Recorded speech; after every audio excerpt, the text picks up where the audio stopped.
সাদ আজকে আমাকে শপিং করে দিছে, যার কারণে ওর বউ অনেক রাগ করছে এবং ওর বউটাকে তোমরা যদি দেখতে চাও তাহলে পুরো ভিডিওটার সাথেই থাকো। তো প্রথমে আমরা দুইজন রেডি হয়ে সুন্দর করে বের হয়ে গেছি শহরে যাওয়ার উদ্দেশ্যে, কারণ শহর ছাড়া আর কোথায় যাব তোমরাই বলো। আর আমাদের বাসার সামনে এত সুন্দর পরিবেশ। তারপর আমরা দুইজন মিলে রিক্সায় উঠে পড়ছি, আর রিক্সায় ওঠার পরে এত সুন্দর আবহাওয়া ছিল আজকে, রোদ, তার উপর আবার নভেম্বর মাস। তো প্রথমে আমরা চলে গেছিলাম হচ্ছে মোবাইলের দোকানে, যেখান থেকে আমার ফোনের প্রোটেক্টর লাগাইলাম আর ব্যাকপার্ট খুঁজলাম। তোমাদের আর কি বলবো, এই আংটিটা হচ্ছে আমার ফ্রেন্ডের, তাই বারবার আমি দেখাচ্ছিলাম। আর ওই ব্রেসলেটটা আমাকে আমার একটা ছোট বোন দিছে। তো তারপরে হচ্ছে আমি আমার জুতা কেনার জন্য আসছি, আর এই জুতাটা কেমন তোমরা কিন্তু বলবা।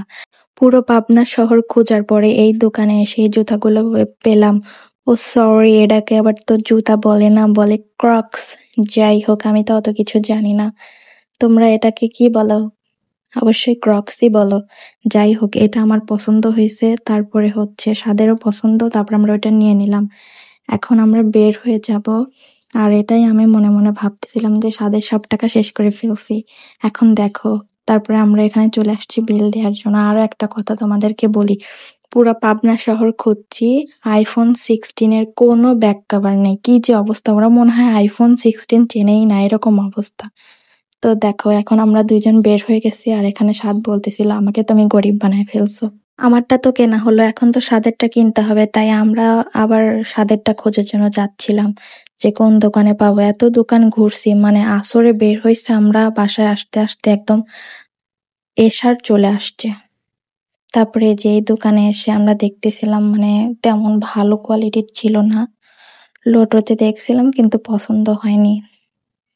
তারপরে আমরা একটু এই যে কাচ্চি ভাই কালকে ওপেনিং হবে, তাই আমরা একটু দেখতে গেছিলাম যে আসলে কোথায় এই কাচ্চি ভাইটা, আগে থেকে দেখে আসলাম যেন আমাদের সুবিধা হয়। তারপরে দেখো, আমরা চলে আসছি আবার গোল্ডেন বাস্কেটে, কারণ আমাদের অনেক কিছু এখান থেকে নিতে হইতো। আর এত ছোট একটা ঝুড়ি নিয়েছি, মানে এত কিউট ছিল, ওইটা দেখে আমার অনেক ভালো লাগছে। তো এখানে আমি কি নেব কিছুই বুঝতে পারতেছিলাম না। তো তখন আমাকে সাদ বলছে যে তুমি শুধু দেখতেইছো, কিছু তো নিচ্ছ না। আমি আসলে বুঝে পাচ্ছিলাম না যে কোনটা রেখে কোনটা নেব। এখানে আমরা রেগুলার যে পাস্তাটা খাই ওই পাস্তাটা খুঁজে পাচ্ছিলাম না। ওখানে যে ভাইয়াটা ছিল ওনাকে জিজ্ঞেস করার পরে বললো যে আপু একটু আগেই শেষ হয়ে গেছে। তো আগের একবার যে পাস্তা নিয়েছিলাম ওইটা নিয়ে চলে আসলাম। তারপরে এখানে আমি একটা ডিসকোন নিয়েছিলাম, আর একটা সাধারণ স্যাবয়ের হচ্ছে কোন নিছে। আমি অনেকদিন ধরে ডিসকোন খেতে চাচ্ছিলাম, নিজের টাকা দিয়ে খেতে চাই নাই, সাদের টাকা দিয়ে, তাই আমি আর নিজে কিনে খাই নাই। ও যেদিন খাওয়াইলো ওই দিনে খাইলাম। আমার কাছে তো বেস্ট লাগছে, মানে কফি যাদের পছন্দ, চকলেট যাদের পছন্দ, তাদের কাছে ডিসকোন বেস্ট লাগবে। এখন সাদের বউয়ের কাহিনীটা দেখো। পুলিকে শপিং করে দিছি দেখে ওই যে ওই সাইড থেকে আরেকজন রেগে আছে। হ্যাঁ, ড্যামরা থেকে উঠে একদম লাল হয়ে আছে, এত পরিমাণ রেগে আছে, বলতেছে ওই বউকে শপিং করে দাও, আমাকে দাও না, এটা বলতেছে। ঠিক বলি না বল?